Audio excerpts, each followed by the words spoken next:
Welcome back. It's your friend Mel. I love that you are here with me. I love this topic, and I love what we're about to talk about, which is what research says about bringing more love into your life. And these are simple things that you can start doing right now, like as soon as you're done listening to this. So let's talk about the first one. And the first way that you can do this is every single day. Just do something on purpose to make someone else feel like they matter to you. That's it. That's all that this takes. I kid you not. You don't need to grab the microphone at your school system and tell everybody in the school system that you love them and believe them. I mean, that would be a wonderful thing to do. But if you were to just do something on purpose to make someone feel like they matter to you, that is enough. I love this quote from Mother Teresa: spread love wherever you go. Let no one ever come to you without leaving happier. So here's how you can do this. If someone pops into your mind, I'm going to wait. Like, just take a minute. Let's let someone that you love, you haven't talked to them in a while, you're expanding this definition. Maybe it's a friend, maybe it's a classmate, maybe it's an old neighbor. Maybe it's a sister-in-law that got divorced from your brother. Like, I don't know who it is.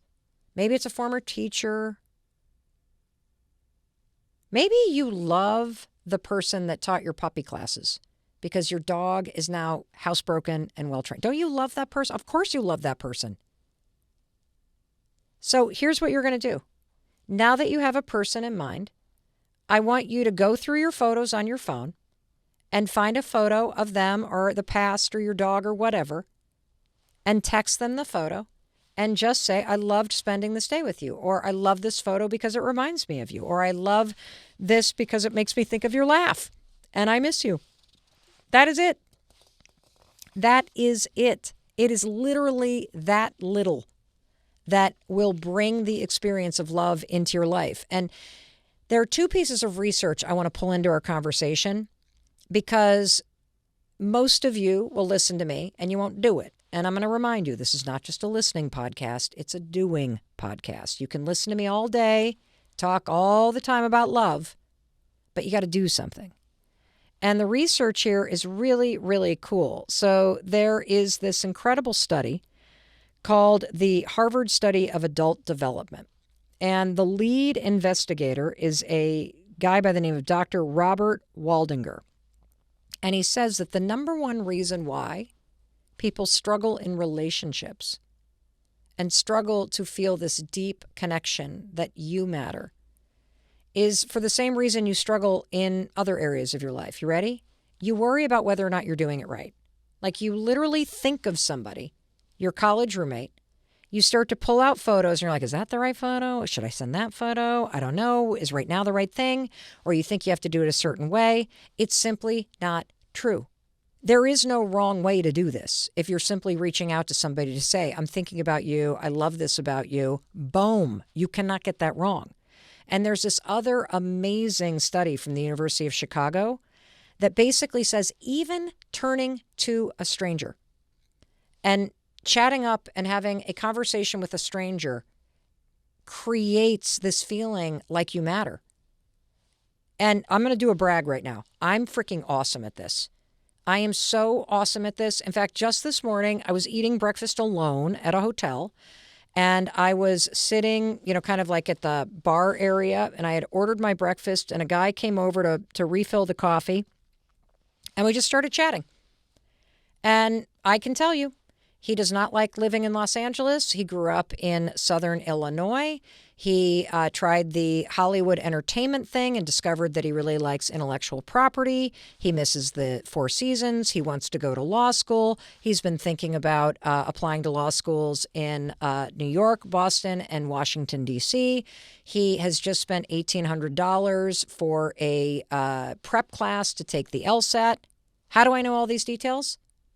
Because we started talking and I started asking him questions and we got into this deep conversation because I was just interested. Now, how do you think he felt when he walked away from pouring that coffee? He felt like he mattered. And you want to know how I felt? I felt the love coming right on back. the big smile, the questions back. And this study from the University of Chicago, it basically confirms what I'm telling you, that you underpredict how happy a random social interaction with a stranger will make you. Like turning to the person next to you on the bus, or chatting with the person behind you in the line at the grocery store. That just that can open up something that makes you feel like you matter a little bit. Makes somebody else shake out of this sense of social isolation, or they're just walking through their life invisible. Somebody sees them, and that somebody is you. And that study from the University of Chicago also says you completely overestimate, quote, the mess of talking to somebody else. And you don't even think about how beneficial it is. And here's simple ways that you can do it. So our FedEx driver, I guess I have something with the folks that drive delivery trucks. But you want to know what? Our FedEx driver, I've never even met the person who drives the FedEx truck because I'm always upstairs in the office when the FedEx comes. But do you know what the FedEx driver does? He puts these 2 little dog bones on top of the packages. And that's even when our dogs aren't there. That's an act of love. Making our family feel like we matter, noticing that we have dogs, that is love right there. And do not underestimate what a big deal that is. Or maybe the bus driver, when the bus driver picks up the kids every morning, they got a funny hat on or a bow tie. Have you ever told them how much you love that about them? That level of intentionality, that is a sign of love. You matter to me. That's why I'm dressing up. I want to make this fun. I'm putting the effort in. Why wouldn't you tell somebody that you love that about them? Like not telling them, that is some stingy ass stuff you're doing right there. Do not hold that in. Or how about this? How many times have you been in the grocery store and you're like standing there because you're like, okay, where is the cilantro? It looks like everything else. Is that parsley? Is it cilantro? And next to you is somebody working at the grocery store, and they are meticulously stacking the zucchini to look like art. How hard is it to turn to that person and say, I just love your attention to detail. Thank you for doing that. You make this look so nice. How do you think it makes that person feel? Absolutely unbelievable.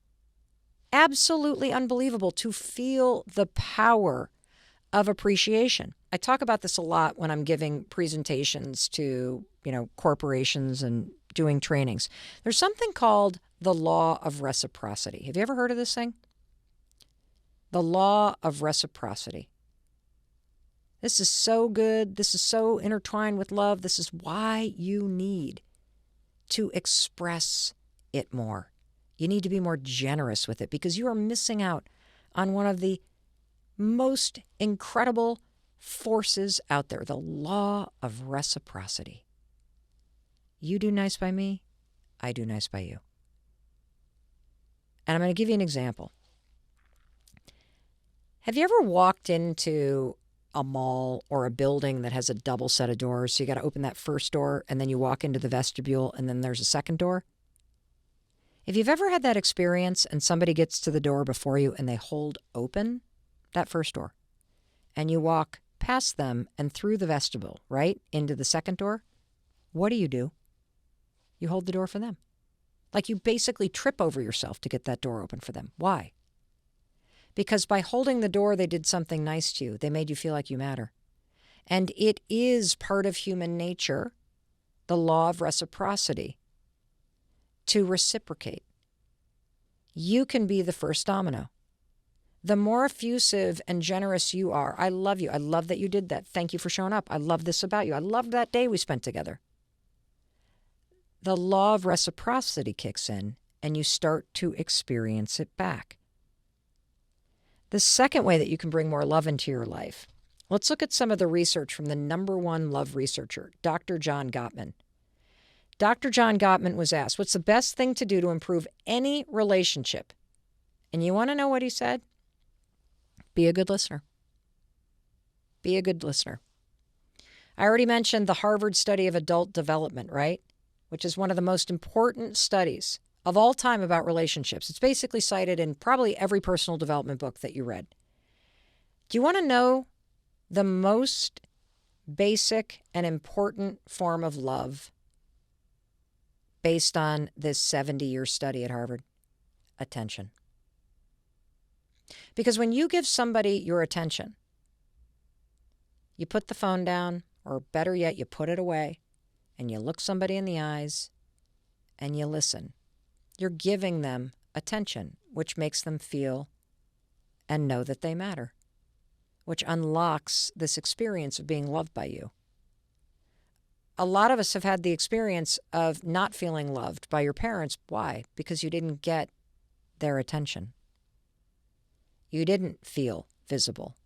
You didn't feel like you mattered, which is why you didn't feel loved and why you feel like this is some transactional thing that you have to earn. No, it's not. Not at all. When you give people your time and attention, you are making them feel like they matter. And in fact, that brings me back to this podcast and to my newsletter and to YouTube. Every time you tune in, you are giving me your attention. And I do not take that lightly. You make me feel like I matter, which is why I say I love you. Thank you. I love that you give me your attention. I do not take that lightly, which is why I pour my heart and soul into trying to put something out that lifts you up and feels worthy of your time, because I want you to know that you matter to me. And now let's talk about the third way that you can bring more love into your life. And I've been hinting at this sucker hard, and I've been doing it. Tell them. Tell them. In fact, if there's somebody that you love and you don't want to say it, send them this episode. I'll tell them. If somebody sent you this episode, they want you to know they love you and that you matter to them and that they're sorry they don't say it more and that they're going to start saying it more and that they really just love you. They want you to know that. And this is so important, especially in the moment of time that we're living in. I worry so much about how isolated so many of you are. I worry about those of you that write in and say, I'm the only person that says this to you. I don't want that for you.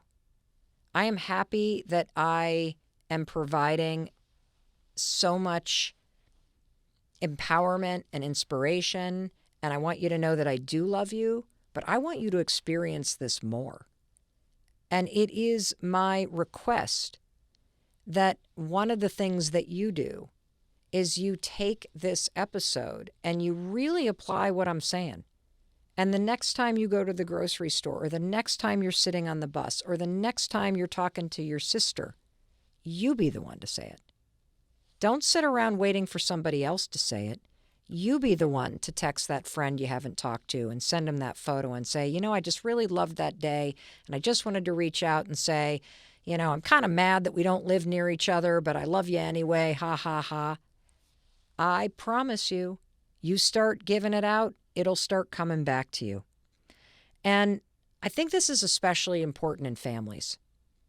That there are some families that are like, I love you, I love you, I love you, I love you, I love you. And we're a little bit like that in our family. And then there are those families where you never say it. I have a very, very good friend who is in his late 50s, and his dad's health is declining. And just a couple weeks ago was the very first time, as his father was laying there in a hospital, that his dad said to him, I love you, and I'm so proud of you. And I'm going to tell you something. My friend had been waiting his entire life to hear those words. And I think we make the mistake of assuming people know how we feel about them. And maybe you grew up in a family that doesn't hug, isn't that affectionate, doesn't say those 3 words. I'm here to tell you something. You're listening to this podcast for a reason, because you're the one that's supposed to break that cycle. You're the one that's supposed to break the dam. My friend has been telling his dad that he loves him for as long as he can remember. And 2 weeks ago was the first time he heard it back. And it was so worth the wait. And something interesting happened. I was talking to him the other day, and he just had to laugh. He's like, I don't know what the hell happened. maybe he said, every time I talk to him now, he's like, I love you. I love you. He's like telling my wife, I love you, because now he understands how good it feels. Now that his time is limited, he doesn't want to miss out on experiencing what that's like and what it brings into your life. And so it's not just about waiting around to receive it. It's about giving it and giving it and giving it. And it is never too late to tell somebody that, ever. I'm addressing one of the most controversial things I have ever said on the Mel Robbins podcast.